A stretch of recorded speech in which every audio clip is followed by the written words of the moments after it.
Hello friends, कैसे हैं आप लोग। आशा है आप लोग अच्छे होंगे। अगर आप मेरे चैनल पर नए हैं तो प्लीज़ लाइक कीजिए, सब्सक्राइब कीजिए और शेयर कीजिए। दोस्तों, आज की कहानी है वह खामोश हो गई। क्या क्या यह पहले से तय होता है कि जीवन रूपी यात्रा में हमें कौन कहाँ मिलेगा, कितनी दूर तक साथ चलेगा। हम भविष्य की योजना यूँ बनाते हैं मानो सब कुछ हमारी इच्छा अनुसार ही तो चलना है, पर एक अदृश्य हाथ बड़ी खामोशी और बिना किसी पूर्व चेतावनी के सब कुछ उलट पलट कर देता है। स्कूल खत्म कर मुझे इंजीनियरिंग कॉलेज में दाखिला मिल गया था, और वह भी दिल्ली यूनिवर्सिटी के कॉलेज में। एक चुनौती पार कर ली थी। मैंने वहीं यूनिवर्सिटी के ऑफिस में के बाहर ही मेरी मुलाकात अर्पित से हुई थी। उसे भी वहीं पे एडमिशन मिल गया था। सब्जेक्ट भी एक ही था और हमारी प्रॉब्लम्स भी एक ही। हॉस्टल में सीट नहीं मिल रही थी। उसके माता पिता आगरा में रहते थे, मेरा घर तो दिल्ली में ही था, पर कॉलेज से 30 किलोमीटर की दूरी पर मुझे पब्लिक ट्रांसपोर्ट में ना आना पड़े, इसके लिए पापा ने कार भी ले दी थी। पर हर रोज़ 30 किलोमीटर शाम को थक कर आता और कितनी देर गाड़ी चलाता, फिर पढ़ाई कब करता। कोशिश करने पर कॉलेज के पास ही हमें 2 कमरे वाला एक फ्लैट किराए पर मिल गया। खाना बनाने के लिए एक बाइक का प्रबंध भी हो गया। पढ़ना लिखना खाना पीना सब संग होने के कारण मेरी और अर्पित की अच्छी दोस्ती हो गई थी। सीधा और सरल अर्पित अपनी धुन का बहुत पक्का था। उसके माता पिता बहुत धनी नहीं थे, पर उन्होंने बेटे में संस्कार अच्छे डाले थे। सबसे बड़ी बात यह थी कि वह जिंदा दिल और खुश मिजाज था। उसका अपना कोई भाई बहन न होने के कारण वह अपने मन की हर बात मुझसे शेयर करता था। मुझे उसने अपने प्यार के बारे में भी बताया था। मीरा भी आगरा की ही रहने वाली थी और दिल्ली के एक कॉलेज में लॉ कर रही थी। उसका वीकेंड में संग ही बीतता।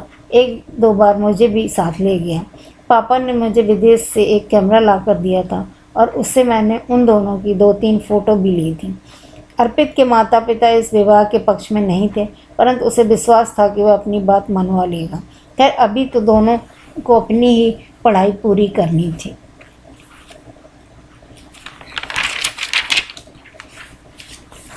पापा हमें 2 बार विदेश तो घुमा लाए थे, परंतु मैं आगरा कभी नहीं गया था। सो अर्पित के आग्रह पर मैं एक बार फिर उसके साथ 2 दिन के लिए आगरा चला गया। अर्पित अपने माता पिता को बड़ी उम्र की संतान था, अतः वह उम्र में काफ़ी बड़े थे। वह मुझसे बड़े स्नेह भाव से मिले और खूब स्वागत किया। मेरे बड़े मामा अमेरिका में बस चुके थे। मेरी इंजीनियरिंग पूरी होते ही उन्होंने आग्रह करके मुझे भी वहाँ बुला लिया। आगे की पढ़ाई नौकरी में इस कदर व्यस्त हुआ कि पुराने मित्रों से नाता छूट गया। थोड़े से दिन के लिए दिल्ली आता भी तो नज़दीकी रिश्तेदारों से ही मिलना हो पाता था। उन्हीं दिनों टेलीफोन नेटवर्क का फैलाव इतना अधिक नहीं हुआ था कि जिससे हम चाहें बात कर लें। हर बार ये निश्चय करके आता कि इस बार अर्पित से मिलने आगरा अवश्य जाऊंगा, पर चाहकर भी दिल्ली से आगरा तक का सफ़र तय न हो पाया। अमेरिका में ही इंडियन लड़की श्रुति से मेरा विवाह हो गया। मामा जी के पुराने परिचित परिवार से वह थी। वह नज़दीक के रिश्तेदार विवाह में शामिल होने अमेरिका आ गए। वर्ष बाद बेटा हुआ। मम्मी आकर रुकी थी। हमारे पास अब मेरा भारत आना जाना और भी कम हो गया। अगले 10 वर्ष इस तेज़ी से बीती पुराने पिछले मित्रों से मिलने का जादुई चिराग भी हाथ लग गया। एक से दूसरे को पता चलता, एक से संपर्क होता तो उससे अन्य 4 की जानकारी मिल जाती। संपर्क सरल हो जाने से हमने मिलने और छात्र संघ बनाने की योजना बनाई और अन्य छात्रों को ढूंढने में लग गए। मैंने अर्पित को खोजने का बहुत प्रयत्न किया, परंतु किसी से भी उसकी जानकारी नहीं मिल रही थी।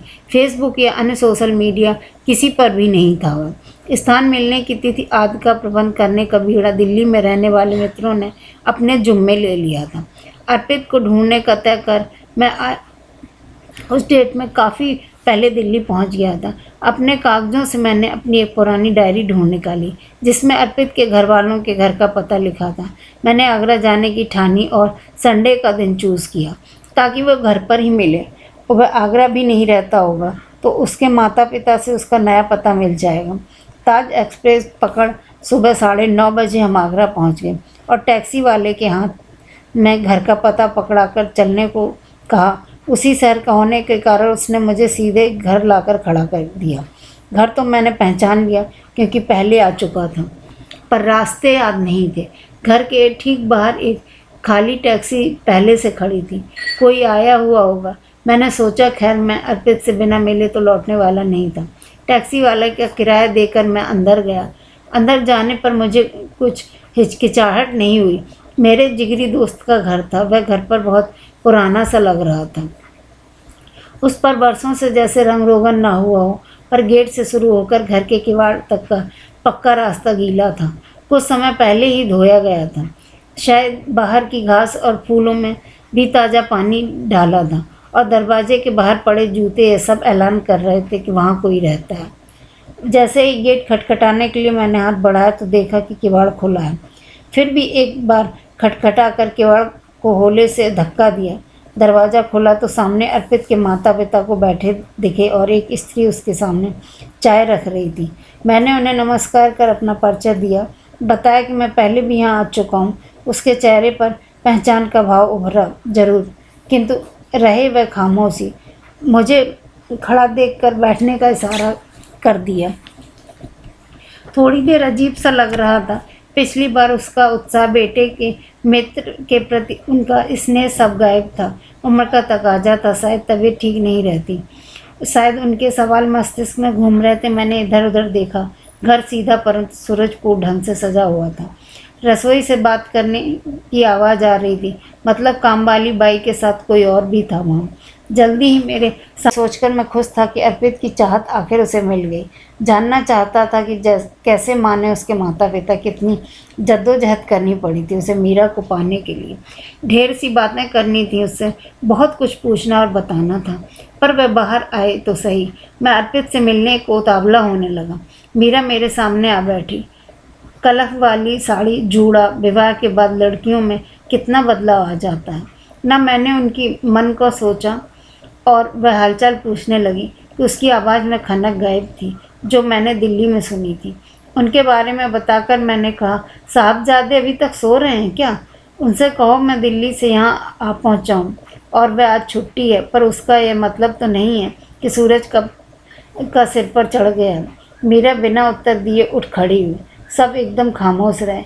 मैंने बारी बारी सबका चेहरा देखा तो अर्पित के पिता ने धीमे से कहा, अर्पित हमें छोड़ गया है बेटे। कुछ समय लगा इस बात को भीतर तक पहुंचने में। शब्दों में नहीं फैल गए सन्नाटे ने बहुत स्थिति का आभास कराया। भर्राए गले से आग्रह किया। बोलने के लिए सब अपनी अपनी हिम्मत बना रहे थे। शायद मैं ही बोला कि कब की बात है? विवाह के बाद की बात है तो बहुत ही पुरानी नहीं होगी। मैंने मन ही मन हिसाब लगाया। उत्तर मीरा ने दिया, आज 8 साल हो गए हैं। आज ही के दिन मैं अभी अनाथालय ही जा रही हूँ खाना लेकर। मीरा ने कुछ रुककर आगे कहा, सब कुछ तैयार है, चाहो तो साथ चल सकते हो। मैंने छोले और खीर का पतीला उठाकर बाहर खड़ी टैक्सी में रखा। बाई पूरी का टोकरा उठा लाई। बाई को माँ बाबूजी के पास रहने को बोलकर मीरा और मैं टैक्सी में बैठ गए और अनाथालय चल पड़े। थोड़ी देर पश्चात मीरा ने बात शुरू। अंगों पर नियंत्रण कम होने लगा था। डॉक्टर को दिखाया, अनेक टेस्ट हुए और उसे ब्रेन ट्यूमर का पाया गया। ऑपरेशन के बाद वह 4 माह तक ठीक गुजरे, पर ट्यूमर ने दोबारा सिर उठाया और इस बार अर्पित को लेकर ही गया।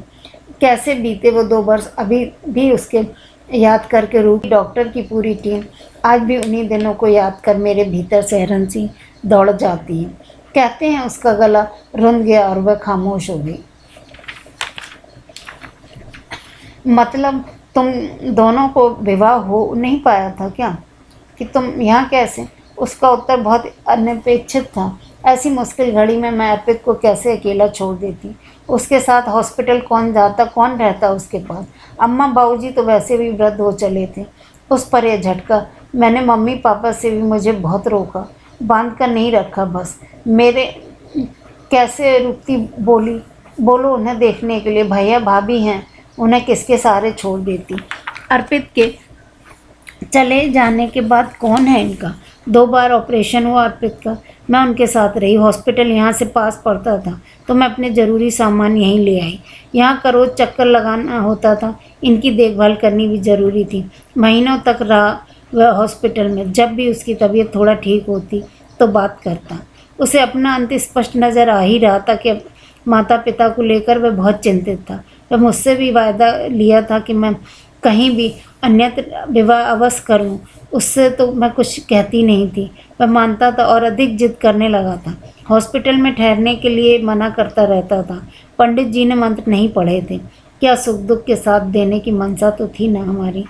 मुश्किल की इस घड़ी में उसे अकेला छोड़कर मैं स्वयं को कभी माफ़ नहीं कर पाती। क्या अम्मा बाबूजी अपनी सारी जमा पूंजी अर्पित की बीमारी पर लगा दी? पेंशन थी नहीं। मुझे अच्छी नौकरी मिल गई तथा पैसों की समस्या तो सॉल्व हो गई। उसके लिए यह स्त्री उनके पास रहती है। थोड़ी देर रुककर उसने फिर बोलना शुरू किया। अर्पित को बच्चे बहुत प्यारे थे। भाई बहन न होने से वह कमी बहुत खलती थी। मुझे तो घर भर कर बच्चे चाहिए कहकर उसने मुझे अक्सर छेड़ता था। उन्हें जितने पैदा करने हो तुम्हारी मर्जी। उसके बाद हमें हर वर्ष अनाथालय से एक बच्चा गोद ले लेंगे। वह कहता था कि उसकी पुण्यतिथि पर उसकी पसंद का भोजन बनाकर बच्चों को अपने हाथों से परोस कर खिलाती हूँ।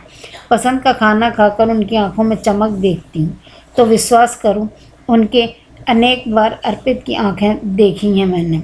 लौट कर आए भोजन को मेज़ पर तैयार रखा। अम्मा बाबूजी हमारा इंतज़ार कर रहे हैं। मैंने हाथ मुँह धोना चाहा तो मीरा ने कहा, यहाँ अर्पित के कमरे में धो लो। भीतर घुसा तो एक तरफ की दीवार पर उन दोनों का वही चित्र लगा था जो पुराने किले की दीवार के सामने मैंने अपने नए कैमरे से लिया था। मेज कुर्सी सब उसी तरह लगी थी जैसे मैंने वर्ष पूर्व देखी थी। मानो अर्पित थोड़ी देर के लिए ही कहीं और शीघ्र ही लौट आएगा। कमरे के दूसरी तरफ मीरा का सामान, पलंग, कपड़े और एक मेज़ पर जो है वकीलों की किताबों का ढेर। क्या सामने तमाम अर्पित की यादों के संग जीना तय किया है? ताजमहल एक्सप्रेस से वह लौटने के लिए टिकट बुक थी। बैठे बैठे मेरे मस्तिष्क में दिन भर की घटनाएं घूम गई। एक बार नहीं, बार बार। पहले मुझे लगता था कि अर्पित का यह निश्चय कि मीरा नहीं तो कोई नहीं उसके प्यार की पराकाष्ठा थी। फिर मीरा को इस निर्णय का क्या नाम दूँ? दोस्तों, आप लोगों को यह कहानी कैसी लगी? अगर आप लोगों को यह कहानी अच्छी लगी हो तो, और अगर आप लोग नए हैं तो प्लीज़ लाइक कीजिए, सब्सक्राइब कीजिए और दोस्ती के नाम एक थम्स अप तो बनता है। धन्यवाद।